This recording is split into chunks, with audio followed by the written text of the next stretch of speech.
Let's talk conversation.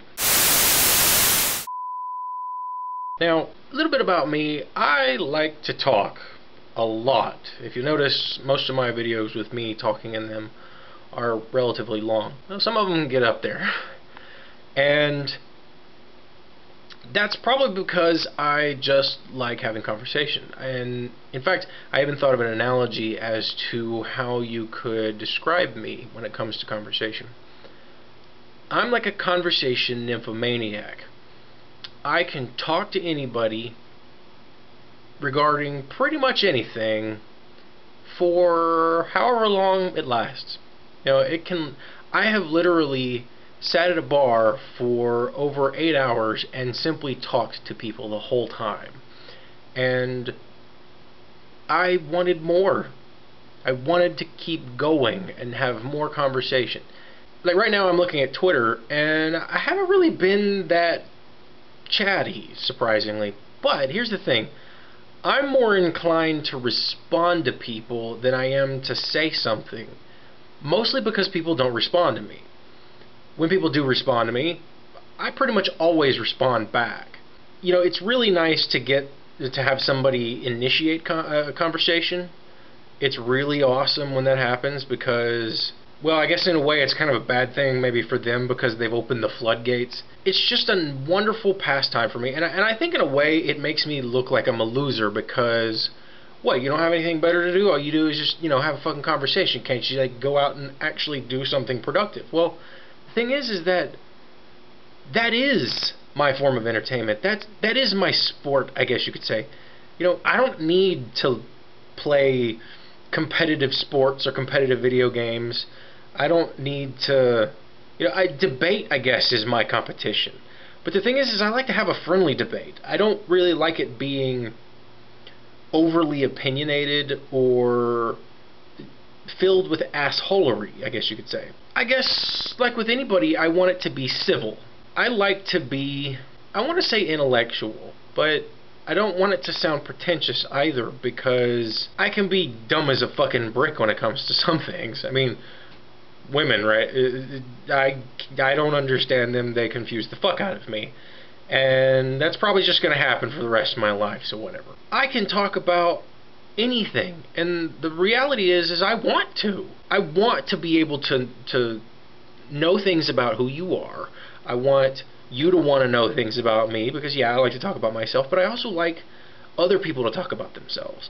I like learning about people, and, you know, I guess in a way, I've mentioned this before in another video, that I'm something of a scientist, and I guess you could say I'm very much a social scientist. I pay attention to people, I look at what they're doing, how they're talking. I mean, I can pick up tone and intonation and mood from the way people talk. Now, unfortunately, there is a large group of people out there where I can't, because they keep the same tone of voice. It's not that they're monotone, it's that they have no inflection. They, you know, they're sarcastic, they're angry or happy or agitated or elated, and it's all the same tone.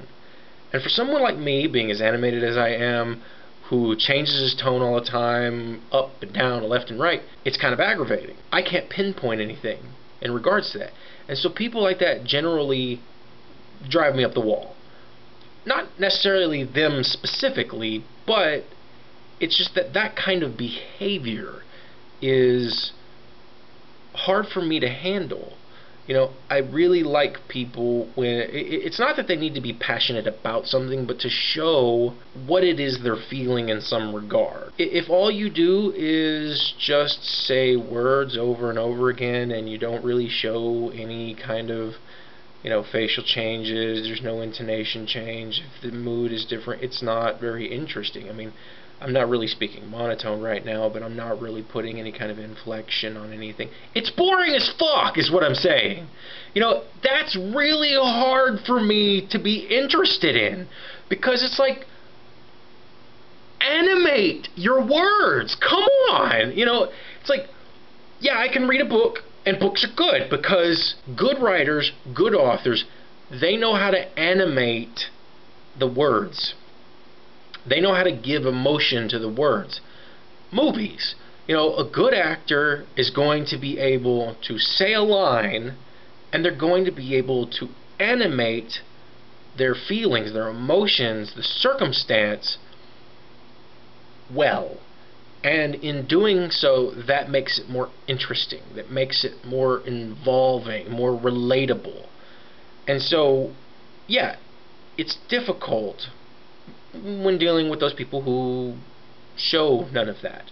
I don't really know where I'm going with this. I guess that was really what I was trying to get across, which basically, I like to talk. I'll be honest. I could talk, no. It's not that I could talk all day. I do.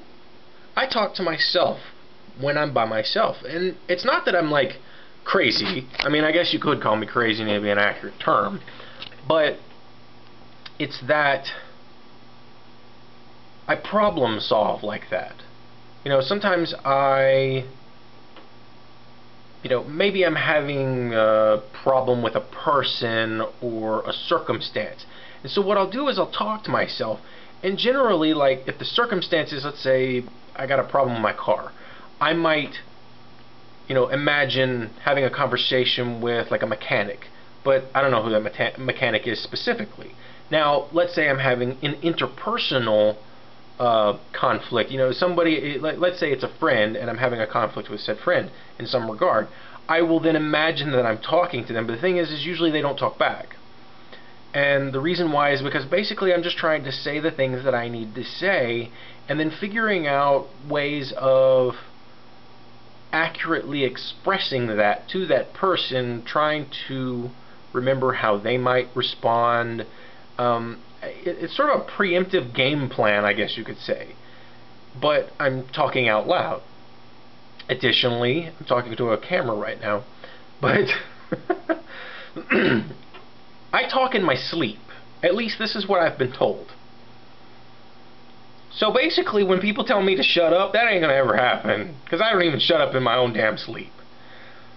I really want to be able to talk to you. I want to be able to talk to any of you. I love it when people respond to me on Twitter. It's like one of the things that I guess is most frustrating is when nobody ever really talks to you until you talk to them first. It's like, okay, I might post something ridiculous and get no response. And that may happen for like 2-3 days in a row. It's happened less often now that I have more followers on Twitter. I've got a total of 40. But occasionally people will say something, and unfortunately recently people have in some regard or another. And so it seems to but I guess in a way it's still not enough, because I'm not getting that conversation. I mean, like I said, it's like a sport to me. It's a competition, I guess. I built this analogy a long time ago. Conversation is like a battle. Some people have a large army, but their army isn't exactly very efficient. We're talking like maybe tens of thousands of men with, single loader muskets. Whereas other people may have a smaller army, but it's far more tactical. Like maybe 100 guys with several years of strategy and combat tactics, also high-end weaponry. Let's say they've got several different types of shotguns and automatic rifles and grenades and whatnot. More modern military type weaponry. One might say that I'm that first group, that I just have a lot of fucking words and they really have no power. But the thing is I'm going to disagree with that. I have talked to people who are disinteresting, who have a lot to say, and yet they say nothing. I have a lot to say, and a lot of times, yes, I don't really say anything, but at the same time, I have, I guess, a way of going about things. My regular strategy, I suppose, is large groups of people that are decently trained and have decent weapons. But I can get into a situation where I need a bit more strategy. And then there are times when I'm just an A-bomb. And it's usually when people have like cut deep enough with their words that they've basically just scraped past all of the potential logic, and it's right down into the emotional core of my mind, and all they're going to get is just an emotional response. And I try not to do that very often because I really don't like doing that. I don't like being that emotional person because I used to be when I was a kid, and I don't really think it ever got me anywhere positive. So I like to just have a conversation. I like to be informative. I really do like giving people advice. It's something of, I guess, a pastime of mine. I've been through a lot of shit in my life, and I think in doing so, it gives you the opportunity to understand circumstances so that you can at least try to help people avoid those things. You're not going to prevent it. That's not going to happen. But at the very least, try to help people avoid having similar problems. I welcome your conversation, and I will do my best to try to continue talking to you. Have fun with that.